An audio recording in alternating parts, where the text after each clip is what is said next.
We be loving Black. Children. we Be loving. Black. children. We Be loving. Black. children. We. Be loving. Black. children. We be loving Black children is an unapologetic affirmation. A commitment. A proclamation. A promise to Black children and people everywhere. You will see our book cover is colorful and lively, centered with the Sankofa symbol, which originates from the Akan people of Ghana. The symbol means to go back to the past and bring forward to which is useful. In other words, it is a symbol of importance of learning from the past. Therefore, you will see on our book cover some names of our ancestors who dedicated their lives loving Black children. For this, we honor their legacy with deference, guidance, and love. We are excited about our new book, We Be Loving Black Children, Learning to Be Literate About the African Diaspora. Our authors are professors, K-12 teachers, K-12 students, people from the USA, and authors from Cameroon, Ghana, Jamaica, Nigeria, and South Africa. We see African diaspora literacy as a way of healing Black children. We want to give a special shout out to the Spencer Foundation for funding this initial work. Now, before you judge a book by its cover, because of its title, We Be Loving Black Children, might not be what you expected, let us explain why we decided to use African American language. African American language is called Ebonics, Black English, and a lot of other names. It's the most distinct language variety in the US, and despite what you've heard, it's a highly sophisticated language with distinct features that other dialects do not have. For example, it has 5 verb tenses. It has words like be. That be is very powerful because it means the past, the present, and the future. Linguists refer to that as the habitual be. So when we say we be loving Black children, it means that we love them in the past, we love them in the present, and we will love them in the future. No one can make us not love them. We love them 24/7, all day, 7 days a week, 52 weeks out of the year, 66 days of the year, 525,600 minutes. That is deep love, and that's why we wrote this book. Around the world, there are parallel forms of African American language. In the United States, Africa, the Caribbean, South America, and so forth. We are proud of this rich language heritage, just as we are proud of Black children.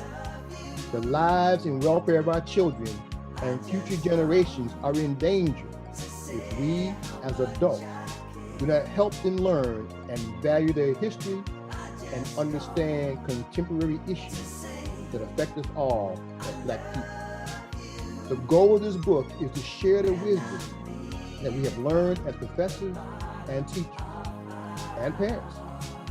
At the same time, we recognize the wisdom among Black people from all walks of life in the families, communities, social and political organizations, and educational institutions.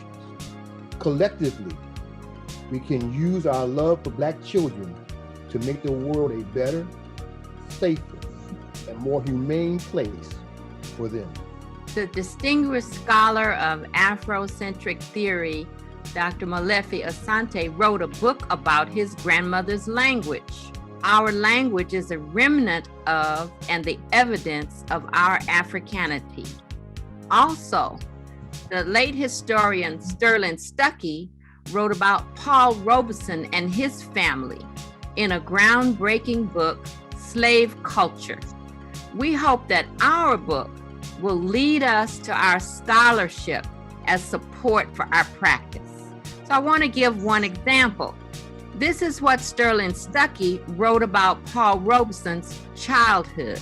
In this setting, with continued segregation of Southern Negroes in Princeton, where Robeson grew up surrounded by aunts, uncles, and cousins, it is not surprising that Robeson in later years said he immediately found in West African languages a kinship of rhythm and intonation with the Negro English dialect, which he had heard spoken around him as a child.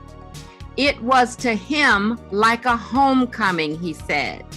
His family, together with other Black people who had migrated to New Jersey, provided Robeson with unusual exposure to Southern culture. This was America's most direct path to Africa. Robeson's story is a powerful example of diaspora literacy, African diaspora literacy. We intend our book as a homecoming for African people wherever we are. Chapter 1, Open Love Letter to Black Families and Communities. Is a heartfelt love letter to Black people all around the world. In this letter, we ask you to stop and think. Stop and think about how Black children are being harmed in schools that were never designed for them to thrive.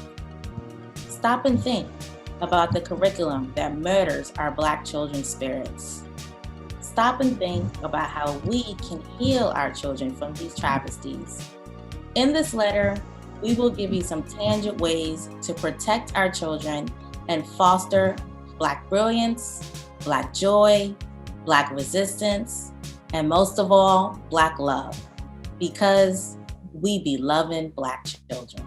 We wrote chapter 2, Say It Loud. I'm Black and I'm proud. And we are looking at the beauty, brilliance, and belonging In our homes, classrooms, and communities. We invite you to read chapter 2 to find out more in learning engagements you'll be able to use with your students, because you, as we do, be loving Black children. Hi, I'm Shaquetta Moultrie here with my colleague and good friend, Julia Dawson. Both of us, along with our other good friend, Antoinette Gibson, wrote a chapter in We Be Loving Black Children. Have you ever met a young lady who was uncomfortable in the skin she was in? Or have you known any Black youth who have had their names mispronounced or disrespected in any way? Finally, do you know any Black youth who are more interested in the Black justice movement? If so, you can find more information about all of those things in Chapter 3, Great Rising, in the book We Be Loving Black Children. Thank you. Hi, my name is Mayor Muller, and I'm an assistant professor at the University of South Carolina's College of Education and co-founder of the Cutler Jewish Day School, and I'm honored to have written Chapter 4 in this book. In the chapter, I highlight the amazing abilities of Black children to detect, confront, and counter anti-Black messages, and provide a set of questions to help children develop this skill. I believe in the brilliance of Black children and hope that this chapter helps children push back against any words or images that confront their brilliance. Hi, my name is Ricardo Neal, President and CEO of We Will All Rise. And I wrote about the power of mentoring young men of color in my chapter. Let me introduce these amazing young men using what I affectionately call love notes, words from various text messages to me. I really appreciate having you in my corner, Mr. Julia. You gave me guidance when it was needed in my life, and I'm forever grateful for that. I'm just checking on you, old man. I miss you, Mr. Julia. I love you. Hi, my name is Jamon DeBose. I'm a former Aiken High student, as well as the Next Generation Youth Leader. Hi, my name is Ms. Kayla Hostetler. I'm an Aiken High School English teacher, Center of Education and Equity of African American Students teacher, and a Next Generation mentor. Our chapter is a conversation between both of our two perspectives on building a warming and unapologetic loving environment, both physically and emotionally for Black children.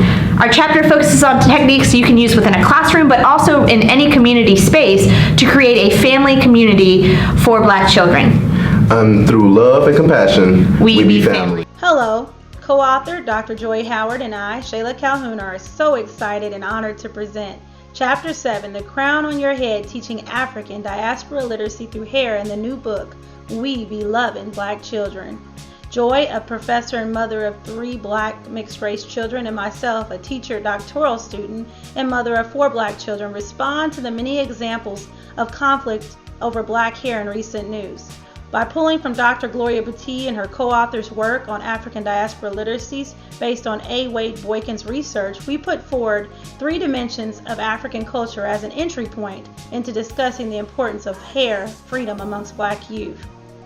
In this chapter, we discuss the importance of hair freedom by sharing our expertise and knowledge by offering ways to teach about Black natural hair in literature in engaging, positive, and meaningful ways. In this way, we create an inviting space for adults and children to learn about and discuss and welcome Black hairstyles into various learning spaces. Check out this chapter in We Be Lovin' Black Children. Along with our colleague, Lasana Kasimbi, our chapter describes the importance of enrichment programs like Elevate and Freedom Schools in teaching our children about Blackness in the world. We encourage parents and communities to support these programs so that Black children understand that their place in the world is connected to a rich history and culture. Ashe. I am Clement Lambert, Associate Professor and Chair of the Department of Teaching and Learning at Northern Arizona University. I wrote Chapter 9, African Diaspora Literacy in Jamaica and the Wider Caribbean. In this chapter, I provide snapshots of cultural issues regarding color consciousness, as well as insights on the influence of European educational systems on Caribbean people. I also highlight paradoxes where selected Caribbean icons have been at the forefront of promoting African diaspora literacy, yet there is a need to make this more systematic and policy entrenched. I am sure you'll enjoy this chapter, so dive in and read. Hello, I'm Dr. Samuel Nteusu, a faculty at the University of Ghana. We have reached a stage where Black identity and knowledge system needs to be projected globally.